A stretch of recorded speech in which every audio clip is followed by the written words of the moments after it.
और चलिए करते हैं वीडियो को स्टार्ट। और सबसे पहले बात करते हैं भाई प्रमोद प्रेमी के बारे में। और प्रमोद प्रेमी एक बहुत बड़ा अपना गाना लाए हैं टी सीरीज से, हिंदी सॉन्ग। पहले आप सॉन्ग सुनिए आप एक बार पहले। हमको तुमसे प्यार है, हमको। भाई पवन सिंह और नीलकमल सिंह को देखकर प्रमोद प्रेमी ने भी अपना हिंदी सॉन्ग ला ही दिया। और आप लोग नीचे कमेंट में बताइए कि आपको हिंदी सॉन्ग कैसा लगा। और चलिए अब बात करते हैं टुनटुन लाल यादव और पवन सिंह के मुकाबले के बारे में, जिसमें टुनटुन लाल यादव का गाना था रुपया के किंग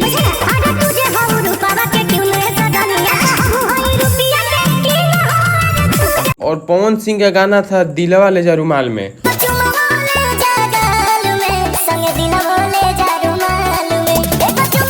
जिसमें टुनटुन लाल यादव बाजी मारते हुए उनका पहले 100 मिलियन गाना पूरा हो गया।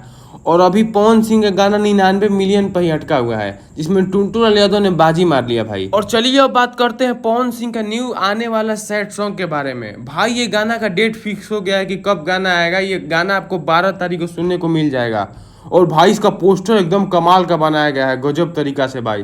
और जिस तरह से इस गाने का वोकाल बना है ना भाई, एकदम इसको जैसे ही मीरा म्यूजिक से छोड़ा जाएगा और ब्लास्ट करेगा, गजब गाना ये। और चलिए आप नीचे कमेंट में बताइए कि कौन कौन इस गाने को बेसब्री से इंतजार कर रहा है। आप नीचे एक बार जरूर कमेंट कीजिए।